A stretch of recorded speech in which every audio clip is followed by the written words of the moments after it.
From News Channel 15, you're watching News Channel 15 Tonight with Kyle Peach. This is News Channel 15 Tonight.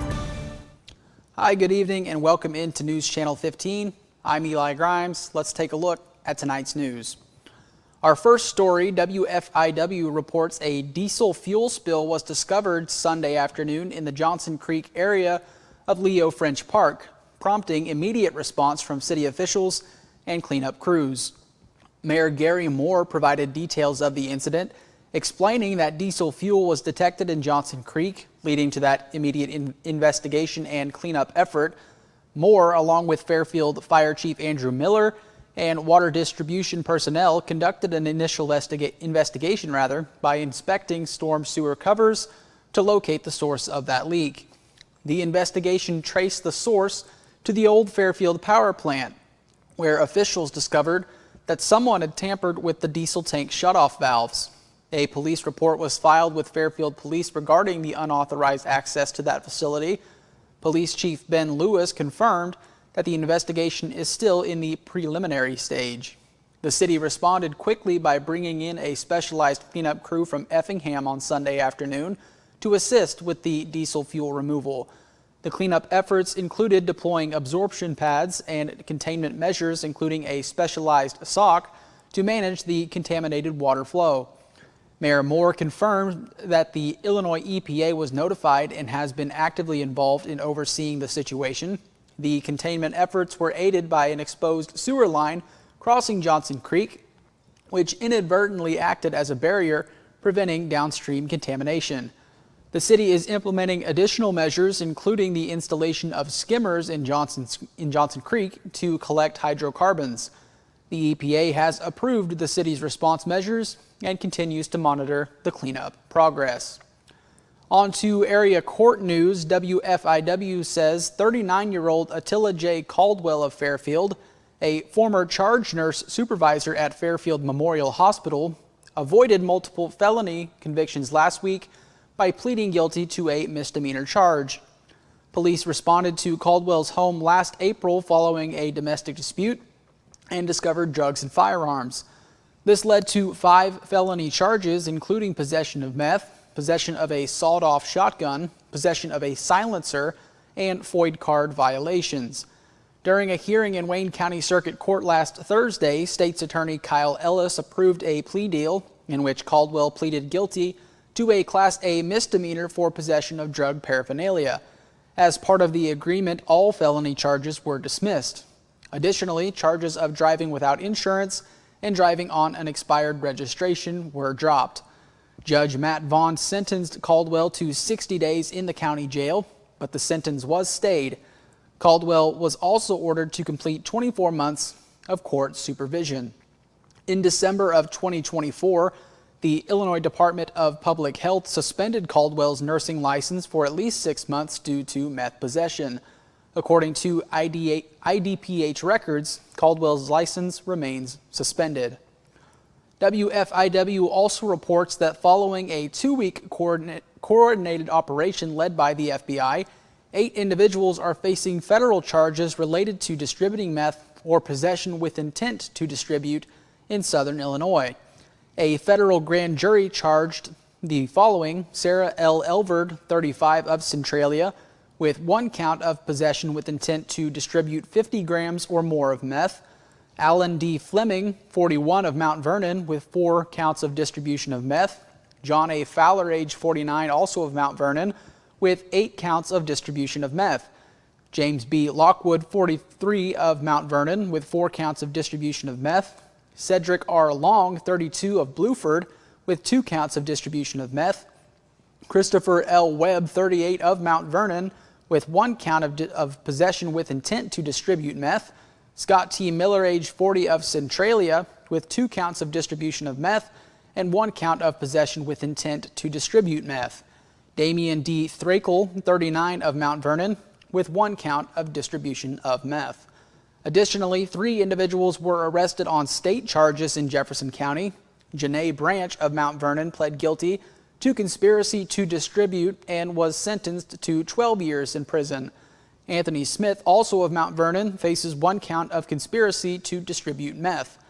And Adrian E. Carruth Jr. of Mount Vernon was charged with meth delivery 100 to 400 grams, possession of cocaine between 15 and 100 grams, and conspiracy to distribute meth. During this operation, law enforcement executed multiple search warrants, seizing firearms, cocaine, heroin, fentanyl, cannabis, and U.S. currency. On to area arrest reports. WRUL says Carmi police arrested 3 individuals over the 4th of July weekend. On July 4th, a little after noon, Ashley Ricketts was apprehended by the Carmi police and taken back to the White County Jail. Ricketts had an active warrant from White County for a charge of retail theft, which occurred back in May. A first appearance was set for July 30th at 9 a.m. Also on the 4th of July, Carmi police conducted a traffic stop on 18-year-old Addison Wilder. The officer knew Wilder had a suspended Illinois driver's license, and after confirming that with Wilder, she was arrested. The officer took Wilder to the White County Jail, where she received citations for driving on a suspended license, failing to notify the SOS of an address change, and a city ordinance violation for possession of an alternative nicotine device under the age of 21. Wilder was later released. On Saturday, Grayville resident Justin Rhodes was stopped by the Carmi police for one taillight out and no registration light. Rhodes was arrested for driving while his license was suspended. He was also cited for operating an uninsured vehicle. And finally, City Council news. WFIW reports the Albion City Council met in a regular session Monday night. The council, under Visitors on Business, heard from Phil White, who lives on North 5th Street and whose property adjoins county property. White requested to annex a pasture land out of the city limits for possible livestock use. No action was taken. The council will review that property. The Albion Chamber of Commerce will host the Artisan Festival again this year on September 20th. The chamber requested that the city allow North 5th Street to be closed to traffic during that event. The Christmas parade was also discussed. The event will be held on December 13th this year and will begin at the fairground and continue to 6th Street before returning to the fairgrounds. The council also approved some landscaping at the corner of Pine and 7th Street on the Betty Laws property. A request to give pool owners a break on their sewer bills when filling pools with water was denied by the council. There was more discussion with the Greater Wabash Regional Planning Commission and Jeff Vaughn, representing Greater Wabash, concerning some upcoming grant opportunities.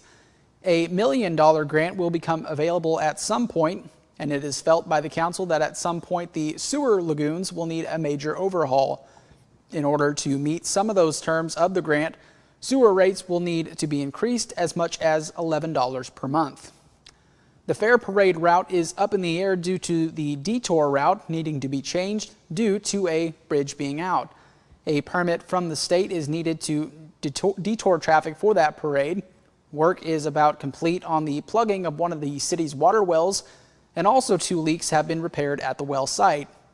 The council also approved the 2026 annual budget expenditures of $3,319,714 and revenues of $3,635,085. The annual appropriations ordinance was passed by the council also. The council then voted to clean the above-ground water tank on Poplar Street. The estimate for that was $9,500 from Viking Industrial Painting of Omaha, Nebraska. The council also voted to order a new salt spreader. That does it for news. Stick around. I've got your weather forecast coming up next, and I will also be back to take a look at sports. Stay with us. Life doesn't slow down for busy families. From early practices to late night games, every moment matters. That's why First National Bank offers online tools to fit into your schedule no matter how hectic it gets. From mobile banking to quick check deposits, First National Bank makes it easy to keep up with life and stay on top of your finances. No matter the schedule, First National Bank keeps you in the game. Equal housing lender, member FDIC. At Wabash General Hospital Senior Enrichment Center, we believe that sometimes a helping hand is all it takes for seniors to get their lives back on track. Our dedicated team of healthcare professionals are here to offer guidance and support, helping navigate the unique health and lifestyle concerns faced by seniors. Whether dealing with feelings of anxiety, loneliness, or unresolved grief, struggling with changes in mood or concentration, or coping with health-related challenges, we're here for you. Call Wabash General Hospital Senior Enrichment Center at 618-263-9116. Illinois lawmakers are back in Springfield to finalize a new budget for the coming fiscal year as the General Assembly winds down its spring session. Join Illinois lawmakers and the Capital News Illinois team of veteran State House reporters with weekly on-the-scene coverage through adjournment at the end of May. Illinois lawmakers, now a public service of Capital News Illinois. Welcome back. Let's talk your weather forecast, putting our radar in motion to begin. We see some showers move through our southern counties in our viewing area. Nothing really accumulation-wise, but as we look at our almanac, we saw a high of 89 degrees today with a low of 66. Again, nothing accumulating precipitation-wise. Your normals and records are there on the screen. As we move forward into your forecast map, putting that in motion, this beginning around 1 p.m. this afternoon. Again, we saw some showers scattered in nature throughout our region. That will be the story throughout tonight and into Wednesday. You can see several showers developing in our southern counties before moving out of the area and redeveloping later in the nighttime hours on Wednesday night. And again, that just remains the story throughout this week. Hit or miss chances of showers coming and going before we end up at around Thursday on 1 p.m. Our lows on Wednesday morning, tonight into Wednesday morning, mostly going to be in that low 70 mark, 72, the hot spot in Lawrenceville and Mount Carmel. Highs on Wednesday going to be in the mid to high 80s, 88 the hot spot in Mount Carmel, McLeansboro, Fairfield, and Carmi, 87 most everywhere else. On Wednesday night into Thursday morning, mostly in that low 70 range, high 60s in some spots such as Flora and Mount Vernon. On Thursday, high is going to top out at the 90 degree mark there in McLeansboro and Carmi, mostly 88 degrees elsewhere. As we move into your extended forecast, Wednesday, cloudy conditions and rain, showers and thunderstorms expected. Mostly those shower chances later into the nighttime hours tomorrow on Wednesday before things clear up into Thursday, but we can't rule out shower and thunderstorm chances pretty much every day for the rest of this work week into the weekend. Your highs mostly going to be in the high 80 degree mark with the exception of Saturday and Monday, creeping into the 90s, and your lows mostly going to be in the low to mid 70 mark. The low spot 69 on Sunday night, but of course that could change as we progress throughout the week. That's a look at your forecast. MLB scores and sports is up next. Stay with us. Get employee pricing at Steve Faulkner Automotive. Get a new 2025 Jeep Wrangler with payments as low as $390 per month and a 2025 Jeep Compass as low as $369 a month. Come in today or go to SteveFaulknerAutomotive.com. Steve Faulkner Automotive in Mount Carmel, Illinois has an outstanding service department. With free pickup and delivery, we'll make sure your vehicle runs perfectly at an affordable price. Come see us today or view our service specials at SteveFaulknerAutomotive.com. 811, if you're not familiar with that, it's a Julie program in the state of Illinois. It's actually nationwide, but that's a free service. The utilities take care of that. Customer wanting to dig or plant flowers or fence posts or something like that, call that service, give us 2 business days, that's the law, 2 business days notice. We'll come out and we'll locate all the underground utilities in your area and make sure that you know where you're able to dig and you can dig safely, and we're protected and you're protected that way. Welcome back. Time to talk sports. In MLB scores from yesterday, the Milwaukee Brewers beat the LA Dodgers by a score of 9-1. The Cincinnati Reds lost to the Miami Marlins 5-1. And the Pittsburgh Pirates fell to the Kansas City Royals by a score of 9-3. The Cubs and Cardinals had the day off. The Cubs still lead the NL Central at a record of 54-36 on the year, followed by Milwaukee at 51-40, St. Louis at 48-43, Cincinnati at 46-45, and Pittsburgh bringing up the pack at 38-54. That's a look at sports and your newscast tonight. Thanks so much for tuning in. From myself, Eli Grimes, and everyone here at News Channel 15, have yourself a great night.